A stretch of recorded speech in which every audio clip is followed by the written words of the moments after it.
Conflict has always been a natural part of life. However, we have been taught how to deal with it in very different ways. Some of us may have experienced the extreme of we just can't deal with conflict, so we sweep it under the rug until we explode. Others grew up in homes where conflict always meant a win-lose.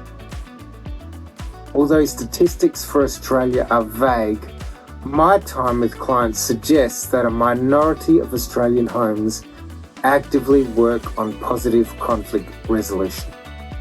Thus, as we start to delve into conflict, we need to understand our own relationship with conflict.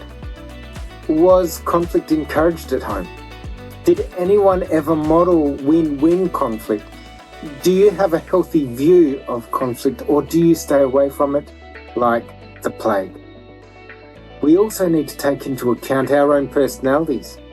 Do you need time to process prior to conflict?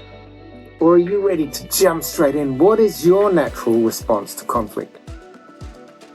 Many leaders mistakenly believe that if we're effective, our teams won't experience conflict. They see conflict as a failure, something to eliminate. However, this couldn't be further from the truth. Conflict isn't just inevitable, it's essential.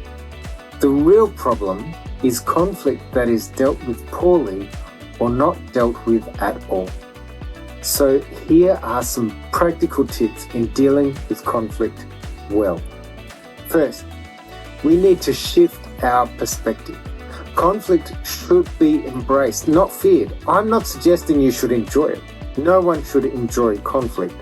We simply need to recognize it is a hard yet important reality.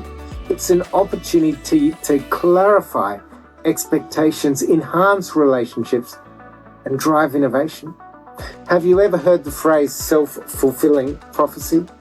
When we go into a conflict with dread and expecting a bad ending, that is what we are likely to get. But when we can embrace conflict and change the story in our head to believe this is an opportunity for growth and connection, we really do change the possibilities. Second, listening deeply is key. True conflict resolution isn't about having the right answer. It's about genuinely hearing all sides. When people feel understood, they collaborate towards meaningful solutions. One of the key expressions of an empathic leader is the concept of duality. The opposite of duality is easy to see at the moment in American politics. People are deeply entrenched in the view of only one party, and there is no stepping back to understand the other person's perspective. And thus separation and broken relationship occurs. Healthy duality says, I see the world in this way, you see the world in that way. I may not agree, but I can respect your point of view. I can learn from you and connect with you without always needing to agree.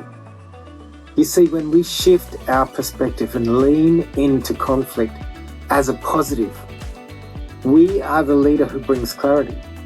When we listen deeply through conflict, we open opportunities for innovation and new perspectives. And the greatest added bonus is that conflict handled well fosters greater communication, deeper trust, relational stability, and productivity. Remember, effective leadership doesn't eliminate conflict. It uses conflict to foster growth and progress.